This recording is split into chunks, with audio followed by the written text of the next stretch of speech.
Leroy Glover played the majority of his career for a franchise that was known for long periods of time for the fans that wore bags on their heads.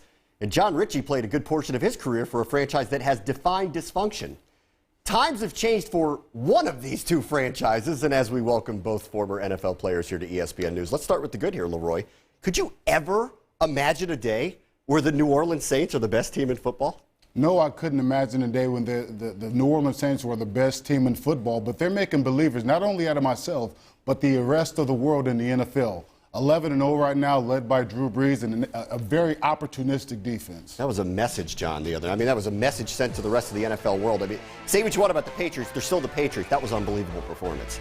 I think they're playing big in big games, and that's what really counts. You know, some of the littler games, though, they're what worry me.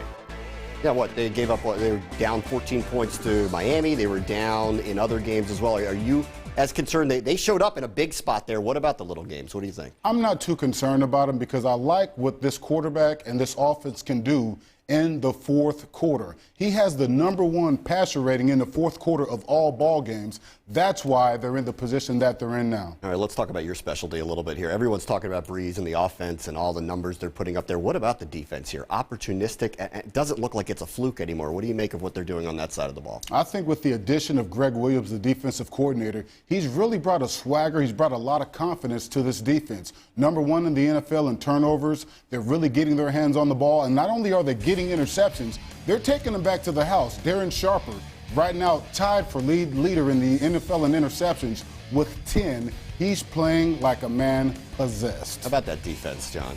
I don't know how they're doing it. You know, you bring in Chris McAllister, Mike McKenzie, and suddenly they are instant stars. A lot of credit has to go to Greg Williams. I'll say this, too, for them. Will Smith was hurt last year, came back. He's healthy. Cedric Ellis starting to look like a first-round pick all of a sudden.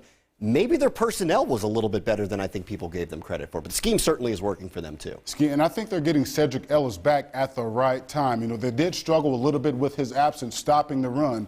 I don't think you have to worry about that right now with Cedric Ellis in the lineup. And Will Smith, 10 sacks. I believe, in my opinion, he's on his way to another Pro Bowl. He's playing great ball for the Saints. 10 games left for the Saints and the Colts. Only 4 of them are against winning teams. We might get an undefeated Super Bowl. That's a possibility that is out there right now. As for John Ritchie's Raiders, fans are so fired up that a website message called MessageToAl.com has started, and they've asked for a petition to be signed to demand that Al Davis get a GM. They say they got 21,000 people to sign it, and $2,000 of the $5,000 that it cost to put up a billboard has been ponied up, where they're demanding, and this is hanging up on I-880 in Oakland, that Al Davis get a general manager. Think he'll listen?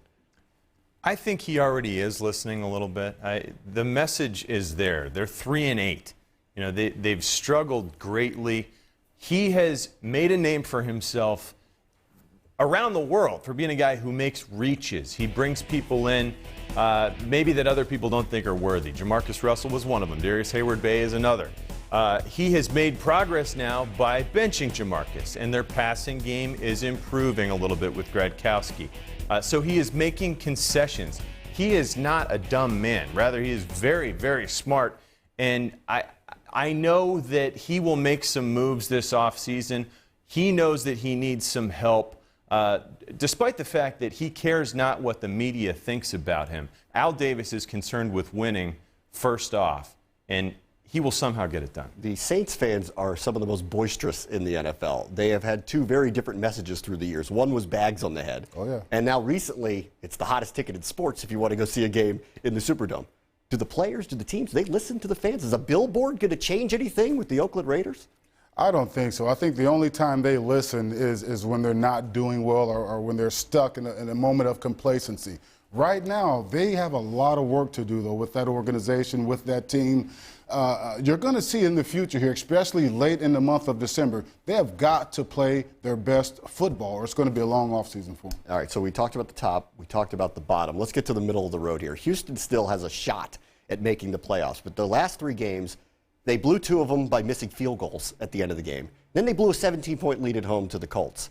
If you're in that locker room, what's the confidence level of that team moving forward? I think as long as you got Matt Schaub at quarterback, you have a shot. I mean, he's playing, in my opinion, fantastic football. He's leading this offense. Slayton, the running back, he's doing okay, but I think Matt Schaub right now, if they continue to just let him do the things that he's doing with the ball in his hands, they will definitely have a shot if they can get their defense to come around the corner. Tough losses, though. They got a lot to overcome here, John. 3-game losing streak, but you somehow have to manufacture confidence, and they can take confidence in the fact that they've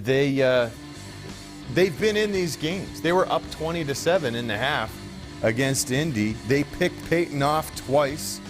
They're doing a quasi good job, but I think the fact that they don't have a running back that they have enough confidence in to stick the ball in his gut consistently is really hurting them. None of those backs end up getting hot, and as a result, they're not able to move the ball the way they should. All right, let's get to one of the marquee ones this weekend. Cowboys and the Giants this weekend. This seems to be it for New York. They pretty much have to win this game to have any legitimate shot at their division, and likely are in trouble for the playoffs if they lose this one. What do you think the Giants have to do to get their season turned around? On the offensive side of the ball, they've got to get Brandon Jacobs going. Having probably one of his worst statistical seasons right now in the NFL, has not been the type of bruiser that you're accustomed seeing from him. And then secondly, defensively, Osi Umenyiora, Jason Tuck, right now they combined for 8.5 sacks. That's not what you want from your two best pass rushers on that football team. They have got to get push and pressure on Tony Romo if they have an inch of an opportunity to be successful in this game. Tuck promised a different defense this week. We'll see if they get it. What do you think, Cowboys-Giants? I agree with what you're saying. The Giants, that offensive line and defensive line had been such strengths for them for so long. It's surprising the lack of movement they're getting in the run game and the lack of protection they're affording Eli Manning in the pass game. They need to get that turned around. They are afraid to run the ball with Brandon Jacobs. He had only, 16 carries they rushed the ball against Denver.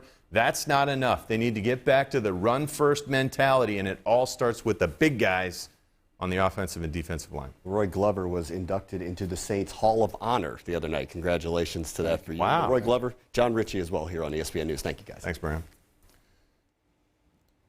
And coming up here, if you think Mike Shanahan is destined for one particular team who appears obviously set for a coaching change, wait until you see Rumor Central. That is next.